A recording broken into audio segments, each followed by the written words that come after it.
Tuan-tuan kota, orang ini terlalu menipu. Itu tidak membuat kami serius. Kami tidak akan pernah membiarkan orang seperti itu menunggangi kepala kami. Tuan kota tuan, katakan padaku, kita bisa bergegas keluar sesuka kita. Beberapa tentara yang bertugas menjadi marah.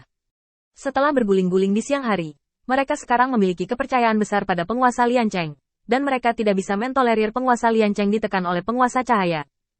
Ketika saya datang, saya mengeluarkan begitu banyak barang untuk pamer. Apakah Anda benar-benar berpikir bahwa kota penyulingan Beiyun saya tidak dapat menggunakannya? Atau, apakah Lord of Light benar-benar berpikir bahwa mereka semua adalah orang-orang yang ingin mencuri nyawa mereka? Jelas, Qin Yichen pergi tanpa menyapa, yang memberi orang-orang ini dampak yang besar. Penguasa kota Liancheng penuh dengan ketidakberdayaan. Dia tidak punya pilihan, karena dalam persepsi awalnya, satu-satunya yang bisa diandalkan oleh kuil penguasa cahaya adalah dia. Karena kota pemurnian Beiyun tidak akan memberikan wajah Mahkamah Agung, apapun yang terjadi. Khusus untuk hal-hal yang dikendalikan seperti tanah awan, itu adalah pilihan terbaik baginya untuk menggunakan kota pemurnian Beiyun sebagai gantinya. Tapi sekarang tampaknya Qin Yichen telah mencapai tujuannya, dan ada banyak orang di dunia peri yang bersedia membeli tanah awannya. Keunikan kota pemurnian Beiyun benar-benar hilang saat perdagangan dibuka. Satu-satunya hal yang bisa dia lakukan di kota pemurnian Beiyun sekarang hanya sedikit lebih besar. Melihat kelebihannya menghilang, dan semua ini terjadi tanpa terlihat, penguasa kota-kota pemurnian bisa saja lebih marah, tetapi dia tidak melakukannya. Karena dia tahu bahwa masalah ini tidak dapat dihentikan. Jika tidak ada Mahkamah Agung, mungkin dia akan memblokirnya sejak lama. Sayangnya, semuanya tidak jika. Dengan kepergian Qin Yichen, itu setengah dingin. Dan ada juga gagasan bahwa penguasa kota Liancheng mengendalikan Qin Yichen. Tetapi pada saat yang sama, penguasa kota Liancheng agak emosional. Lagi pula, di masa depan yang bisa dia lihat, Mahkamah Agung akan, seperti dia sekarang, meratapi kejutan yang tiba-tiba dibawa oleh kuil penguasa cahaya. Selain itu, Qin Yichen sendiri tidak suka publisitas, dan ketika Mahkamah Agung tahu sedikit, Tuhan tahu hal-hal yang menghancurkan bumi yang telah dia lempar. Mungkin apa yang tidak bisa saya lakukan di kota pemurnian Beiyun, dia bisa melakukannya. Dalam arti, jika saya membantunya sekarang, itu bisa dianggap sebagai kontribusi. Tuan kota Liancheng menantikannya sekarang, menantikan pertumbuhan kuil penguasa cahaya, dan menantikan tampilan Mahkamah Agung yang terkejut. Ayo semua turun.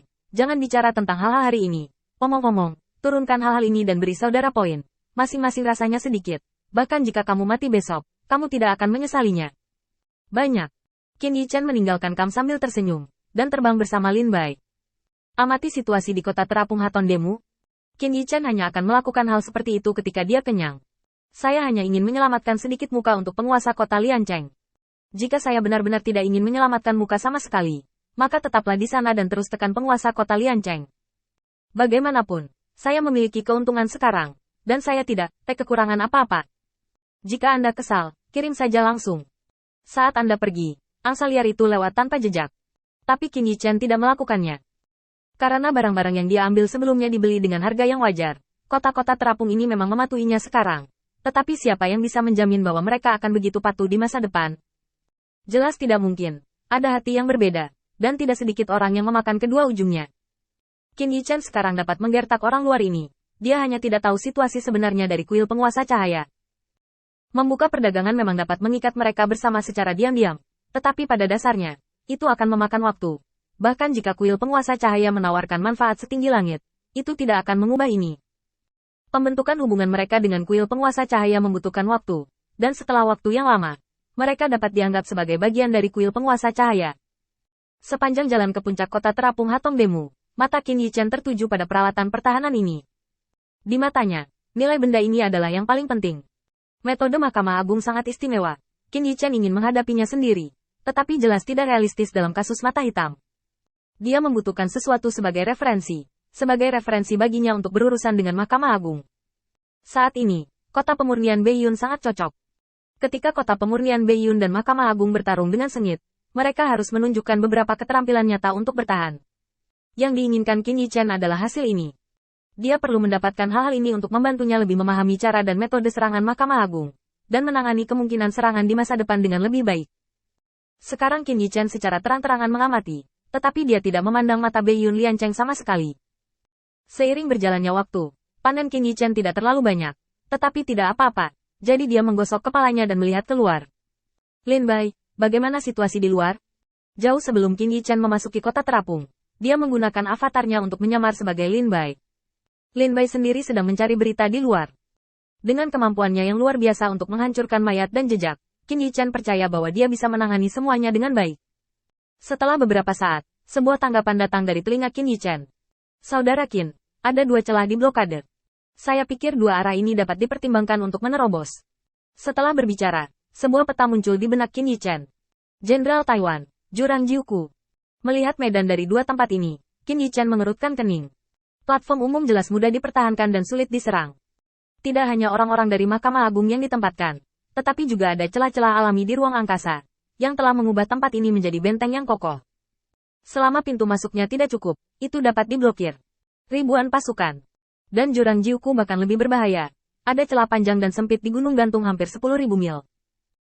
Meskipun tidak ada banyak bahaya alam di sini, tetapi jarak yang sangat jauh, ditambah dengan pintu masuk dan keluar yang tertutup di kedua ujungnya. Begitu seseorang mengetahui berita tentang melintasi Jurang Jiuku, itu adalah kerugian seperti menutup pintu dan memukul anjing. Setelah Qin Yichan menontonnya berulang kali, dia menggelengkan kepalanya. Apakah tidak ada kelonggaran di tempat lain? Tidak lama kemudian, tanggapan Lin Bai datang. Tidak. Ketika Qin mendengar ini, alis Qin Yichan tiba-tiba berkerut. Dia jelas memasuki tempat ini diam-diam. Bagaimana bisa menjadi seperti ini? Hanya 2 tempat yang melonggarkan pertahanan mereka, dan sisanya tidak berubah. Apa gunanya ini? Bahkan jika orang-orang di kota pemurnian Beiyun sengaja ditemukan dan melarikan diri ke arah yang diinginkan, berita itu harus dirilis. Sekarang kota terapung Harton Demu telah sepenuhnya diblokir. Itu tidak mungkin untuk mengetahui apa yang terjadi pada 2 tempat ini. Tiba-tiba, Qin Yichan menatap langit. Mungkinkah tujuan mereka sama? Kota penyempurnaan Beiyun dan Mahkamah Agung. Keduanya ingin membersihkan pengkhianat internal,